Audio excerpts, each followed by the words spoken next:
বিসমিল্লাহির রহমানির রহিম। আমি আমার কথা বেশি দীর্ঘায়িত করব না। ইতিমধ্যেই অনেক বক্তব্য দিয়ে আমাদের আগামী দিনের কি করে আমরা আমাদের সমাধান হবে অনেক বক্তা ওনাদের বক্তব্যের মধ্যে বলেছে, সেই বিষয়ে আমি আর কোনো কথা বলতে চাচ্ছি না। আজকে সম্মিলিত গণতান্ত্রিক জোট কর্তৃক আয়োজিত ঈদ পুনর্মিলনী অনুষ্ঠানের এবং সাংস্কৃতিক সন্ধ্যা সম্মানিত সভাপতি, যিনি একজন প্রতিষ্ঠিত ব্যবসায়ী,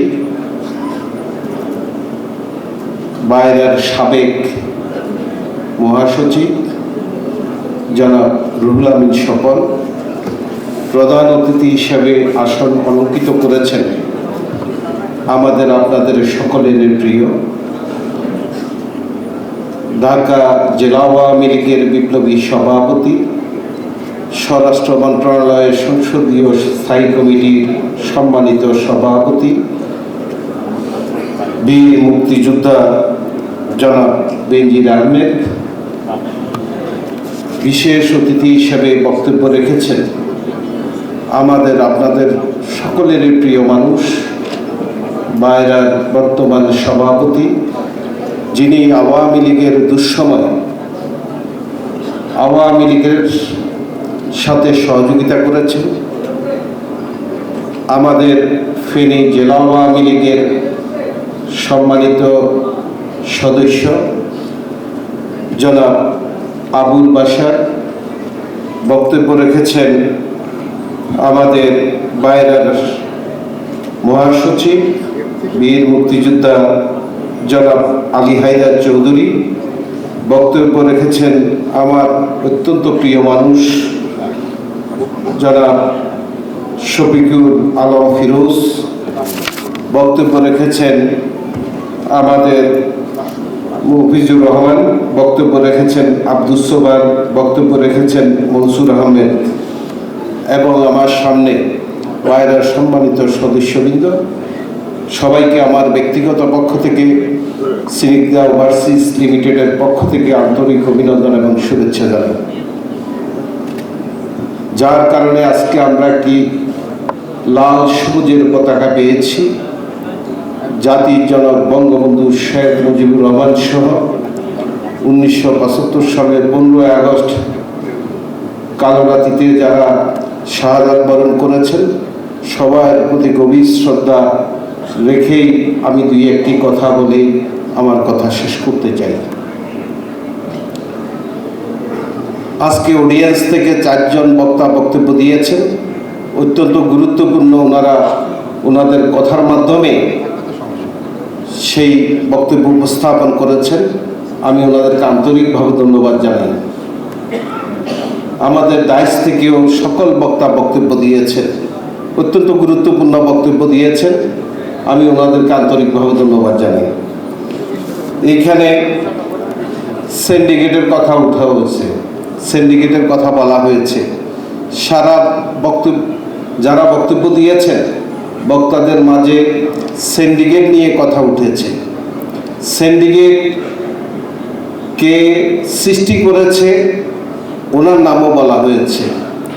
বশর ভাই ওনার বক্তব্যে স্পষ্টভাবে বলেছে, আমরা বুঝতে পেরেছি। সুতরাং আগামী দিনে কেউ আমাদেরকে নিয়ে খেলার কোনো সুযোগ আছে বলে আমি মনে করি না।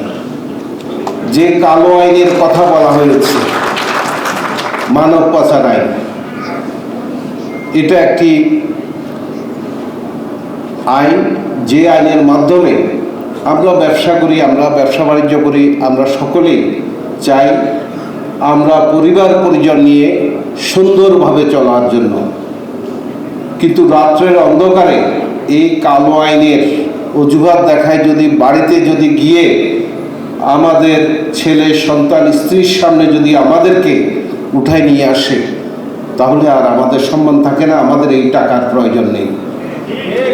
আমাদেরকে চিন্তা করতে হবে, প্রথমে আমাদের সম্মান অক্ষুণ্ণ রাখতে হবে, তারপরে যাই আমাদের টাকার প্রয়োজন। এইখানে মালয়েশিয়ার ব্যবসার মধ্যে আপনারা জানেন 100 জন হয়েছে। আমরা যারা রিক্রুটিং লাইসেন্সের মালিক আমরা হচ্ছি 100 জন এবং সরকার হচ্ছে 1 জন, অর্থাৎ 101 জন মিলিয়ে এই ব্যবসাটা করি।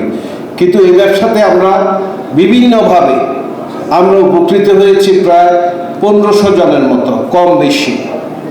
আমার একটা লাইসেন্স আছে, আমার লাইসেন্স কাউকে এককভাবে দেওয়া সম্ভব হয়নি।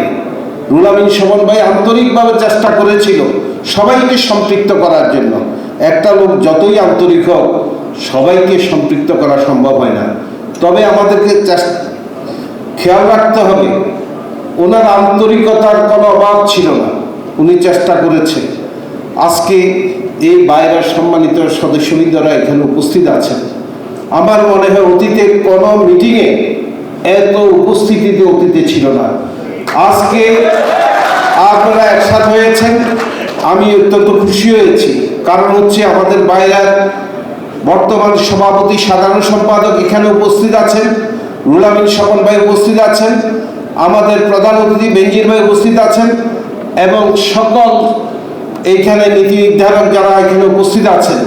আমি মনে করি আগামীতে আমরা এমন একজন বাইরার আমরা সভাপতি নির্বাচিত করব, অতীতের সকল কিছুকে ফেলে সবাই সম্মিলিতভাবে যাতে আমরা আগামীতে কাজ করতে পারি সেটা মাথায় রেখে আজকে যারা এইখানে উপস্থিত আছেন আমি অনুরোধ করব আমরা সকলে মিলে সুন্দর একটি আগামী দিনের যারা নেতৃত্বে আসবে যাতে আমাদের যে দাবি দাবাগুলো আছে সেইগুলো যাতে সুন্দরভাবে যাতে আপনাদের মাধ্যমে যাতে সমাধান করতে পারি সেটা মাথায় রেখেই আমাদেরকে সিদ্ধান্ত নিতে হবে। আজকে এখানে অনেকে আছেন, অনেক কথা অনেকের সামনে বলা যায় না, তারপরেও আমরা আজকে প্রধান অতিথি যিনি বেনজির ভাই সহ স্বপন ভাই সহ আমরা মাননীয় স্বরাষ্ট্রমন্ত্রী মহোদয়ের কাছে একাধিকবার দেখা করেছি, গত কিছুদিন আগেও দেখা করেছি। এই কারণে দেখা করেছি যাতে পুলিশি হয়রানি আমাদের বাইরের সদস্যের মধ্যেই যাতে করা যাতে না হয়, রাত্রের অন্ধকারে আমাদের ছেলে সন্তানের সামনে যাতে গ্রেফতার করা না হয়। সুতরাং আপনারা যদি নিরাপদ থাকেন আমরা যারা নেতৃত্বে আছেন ওনাদের কাছেও ভালো লাগবে। একটা জিনিস মাথা রাখবেন, বসর ভাই ওনার বক্তব্যে বলেছে আমাদের সবচেয়ে বড় শক্তি হচ্ছে ঐক্য। আমরা যদি ঐক্যবদ্ধ থাকতে পারি তাহলে এই মন্ত্রণালয়ে বলেন যেইখানে বলেন বিভিন্ন জায়গায় যেভাবে আমাদেরকে হয়রানি করা হচ্ছে সেইখানে সেই সুযোগ কেউ পাবে না। তারা আমাদের ভিতরে ডিভাইড করে রাখে যাতে একজন যাতে শক্ত করে ধরলে অপরজনকে দিয়ে তারা তাদের কাজ হাসিল করতে পারে। সেই জন্য আমাদের সবাইকে ঐক্যবদ্ধ থাকতে হবে, ঐক্যের কোনো বিকল্প নেই। আর বসর ভাই বলেছে বিভিন্নভাবে আমাদের সৌদি আরবের কথা বলেছে, দালাল চক্র, এই দালাল চক্র থেকে আমাদেরকে বেরিয়ে আসতে হবে। এই দালাল চক্র থেকে বেরিয়ে আসতে হলে আমাদেরকে ঐক্যবদ্ধ থাকতে হবে।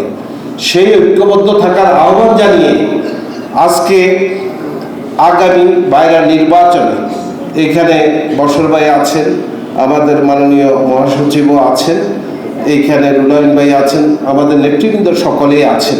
আমি মনে করি আগামীতে এমন একটি সুন্দর বাইরের কমিটি হবে যাদের মাধ্যমে আমাদের যে অসম্পূর্ণ কাজগুলো আছে সেইগুলো সম্পূর্ণ করে আমরা যাতে সামনের দিকে এগিয়ে যেতে পারি সেই প্রত্যাশা সকলের প্রতি রাখছি। আর আমি ব্যক্তিগতভাবে বলি যারা এখানে উপস্থিত আছেন আমি কোনো দায়িত্বে নেই, তারপরেও আমি যাতে আপনাদের একজন ভাই হিসাবে যদি কেউ কোনোদিন বিপদে পড়েন আমি সবার জন্য সহযোগিতা করতে চাই। আমার অবস্থান থেকে যতটুকু সম্ভব আমি অতীতেও করেছি, আগামীতেও করব। আপনাদের সাথে আছি, আপনাদের সাথে থাকব। সবাই ভালো থাকবেন, নিরাপদে থাকবেন। জয় বাংলা, জয় বঙ্গবন্ধু, বাংলাদেশ চিরজীবী।